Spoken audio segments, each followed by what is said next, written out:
Qual é o melhor console? O Super Nintendo ou o Nintendinho? Você sabe dizer qual deles tem jogos 16 bits? E como esses dois consoles da mesma empresa causam tanta confusão atualmente? Nesse vídeo você vai entender de uma vez por todas as diferenças entre eles e vamos conhecer muita coisa bacana, como por exemplo, o funcionamento de um bit, técnicas e funcionalidades como Mode 7, HDMI e muito mais.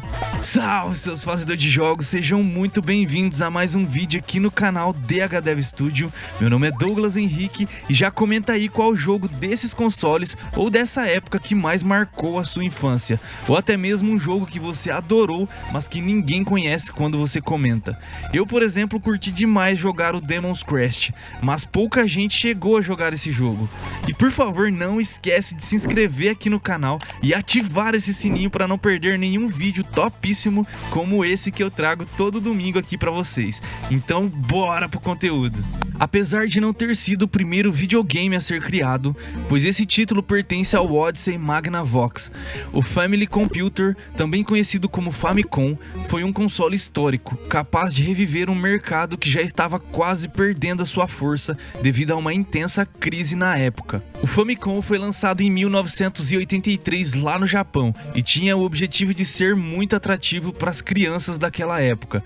Por isso, inicialmente recebeu esse design em vermelho e branco, que chama muita atenção, mas trazia algumas novidades. O primeiro ponto positivo era mais segurança para as crianças e adolescentes, com o fato de poder ser jogado em casa, já que nessa época era comum jogar jogos em arcades, mas essas máquinas ficavam em estabelecimentos comerciais, que obviamente tinham um grande fluxo de pessoas ali, e poderia oferecer um certo receio dos pais, e principalmente os que não conseguiam acompanhar os seus filhos até lá. Então esse ponto pode ter sido um dos grandes motivadores a convencer os pais de comprar um console para a criançada. Mas outra grande vantagem com relação aos arcades era o fato de os jogos virem em cartuchos, ou seja, enquanto os arcades normalmente tinham um único jogo na máquina, lógico que com algumas exceções, nos consoles bastava trocar o cartucho e você poderia jogar um outro jogo totalmente diferente. E após o grande sucesso do Famicom, a Nintendo resolveu transcender as fronteiras e lançar o console em outros países. E assim, ela redesenhou totalmente o sistema e a sua aparência para algo mais sério. E aqui eles substituíram o vermelho e branco por cores mais neutras como o cinza escuro e um cinza mais claro.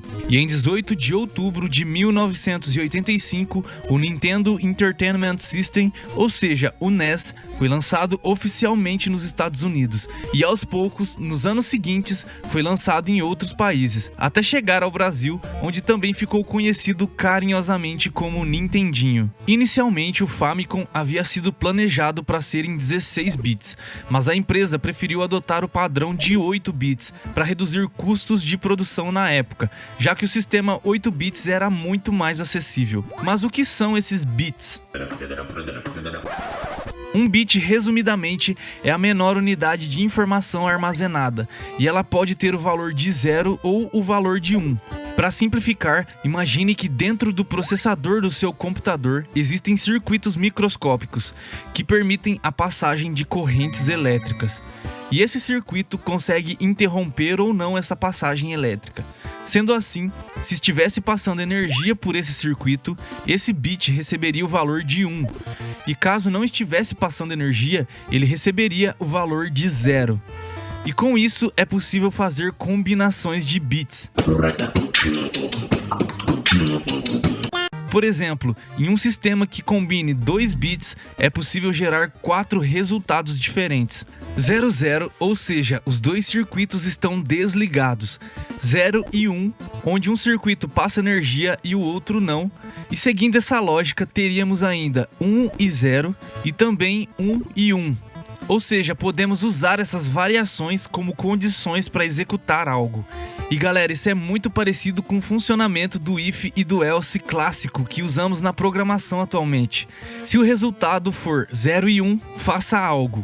Mas se ele for 1 e 1, faça outra ação, e assim por diante. Conforme cada combinação acontecia, uma ação determinada pelo programador era feita. Ou seja, aqui estamos esbarrando um pouco na programação da época, onde eles usavam o assembly para criar os jogos para o NES. que era uma linguagem de baixo nível, muito próxima a códigos binários, e que instruía tudo o que o processador deveria fazer durante a gameplay do seu jogo. Muito bacana, né, galera? Lógico que essa explicação que eu dei aqui foi algo realmente bem simples para que qualquer um consiga entender o funcionamento. Mas esse assunto é muito mais técnico e muito mais complexo que isso. Porém, o ponto aqui é você realmente entender o poder de processamento que esses 8 bits rendiam para o NES. Pois com isso o processador conseguia realizar 8 bits de cálculo por atualização, que resultavam em 256 variações de possíveis resultados. E era sim um processador muito bom para a época, mas querendo ou não, ainda limitava os desenvolvedores, que precisavam cuidar para que esses cálculos não ultrapassassem esse valor. E quando eles não programavam um limite para não exceder esses cálculos, poderia acontecer bugs ou falhas no jogo, como estas falhas que estão aparecendo agora, por exemplo. Na parte das cores, o console permitia trabalhar com uma paleta de 48 cores, podendo através de códigos escurecer as cores azuis, verde e vermelha em algumas regiões específicas da tela. E a resolução era de 256 por 240 pixels, mas a maioria dos jogos utilizavam apenas 256 por 224, já que muitos monitores da época perdiam algumas linhas de renderização tanto no topo da tela quanto na sua base, devido à sua construção, e tinha um limite de renderizar no máximo 8 sprites e uma varredura, e o tamanho desses sprites podiam ser 8 por 8 ou 8 por 16 pixels, e ainda tinha apenas uma camada de fundo para se trabalhar, ou seja, toda essa profundidade de cenário que o jogo parecia ter não passava de técnicas que os desenvolvedores aplicavam através de códigos para aproveitar ao máximo a capacidade do console, como por exemplo as scanlines. As imagens nas TVs de tubo daquela época eram renderizadas linha por linha, de cima para baixo, e através de cálculos e códigos, os desenvolvedores conseguiam manipular essas linhas e dividir a tela em setores, e com isso aplicar uma velocidade diferente para cada setor, dando essa impressão de profundidade. E combinando com ajustes nas artes, essas linhas encaixavam perfeitamente na arte, se tornando praticamente imperceptíveis e disfarçando bem esse limite de velocidade de um setor para o outro. E essa técnica também era muito utilizada para separar a HUD que o jogador tinha as informações do seu personagem da tela do jogo. Basicamente, a parte onde ficavam as informações para o jogador era separada dessa parte responsável por renderizar a gameplay do jogo. Na parte sonora, o NES utilizava ondas quadradas, triangulares e ruídos. E com isso os desenvolvedores precisariam criar as músicas dos jogos e também todos os seus efeitos sonoros. E por conta dessas ondas sonoras serem basicamente uma manipulação na frequência de pulsos elétricos para gerar os tons de cada nota, as músicas tinham essa sonoridade característica de jogos retrô.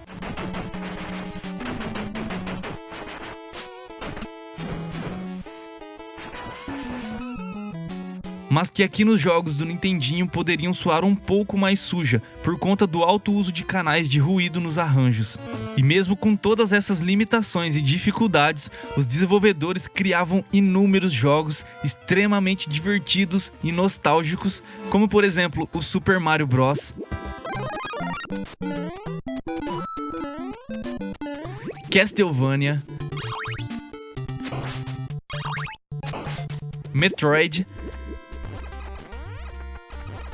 Mega Man, Contra e até jogos de super-herói muito famosos como Batman e Homem-Aranha.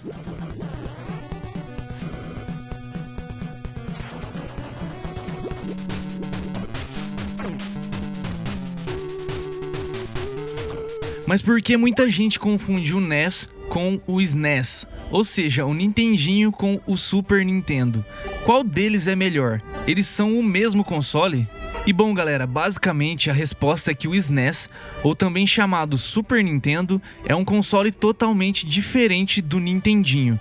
Na verdade ele é o sucessor do Nintendinho, a sua evolução natural. Para ficar mais claro, é a mesma evolução que vemos nos consoles da PlayStation, onde primeiro teve o PlayStation 1, depois o Play 2 e assim por diante até chegar no PlayStation 5, que é o console mais atual da empresa.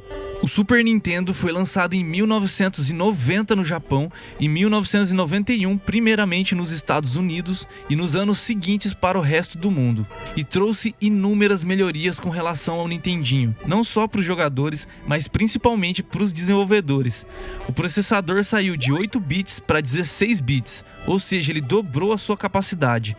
Trouxe uma resolução muito maior, de 512 por 448 pixels, com o número de cores máximo na tela de 256 cores, muito superior ao Nintendinho, resultando em jogos muito mais vivos e extremamente bonitos. Os áudios, por exemplo, melhoraram absurdamente após uma parceria com a Sony para adotar um novo chip que possibilitou até mesmo usar instrumentos digitalizados, melhorando não só na parte da qualidade, mas também na definição e clareza dos sons.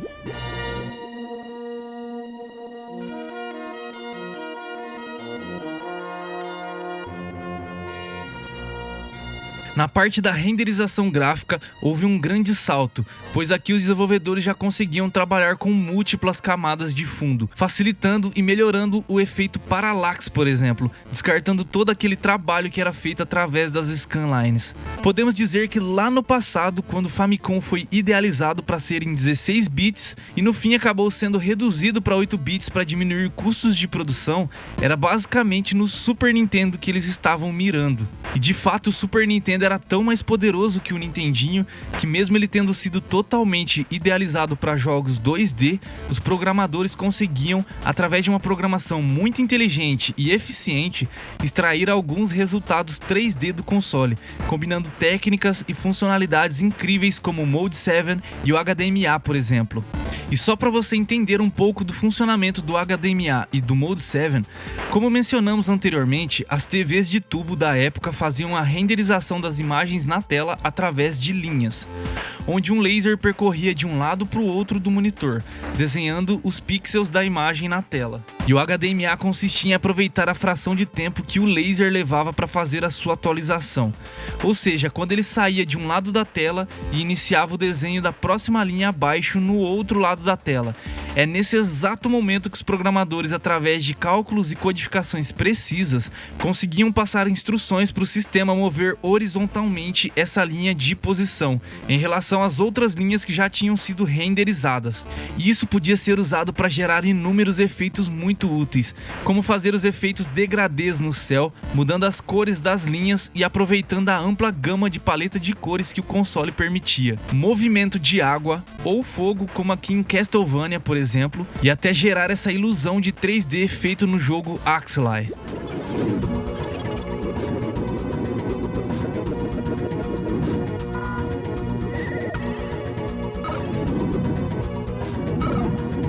Mas o pulo do gato mesmo era combinar esse efeito de HDMA com o Mode 7, para deixar tudo ainda muito mais impressionante, pois o Mode 7 conseguia rotacionar e fazer zoom em cenários, sprites, enfim. Combinando o Mode 7 com HDMA, era possível criar esses jogos com perspectivas 3D em um console totalmente focado em 2D.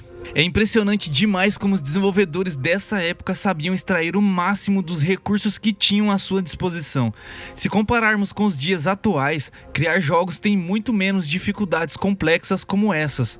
Atualmente temos inúmeros recursos como engines prontas com todos esses sistemas de renderização, sistema de física, som, porte de build para inúmeras plataformas.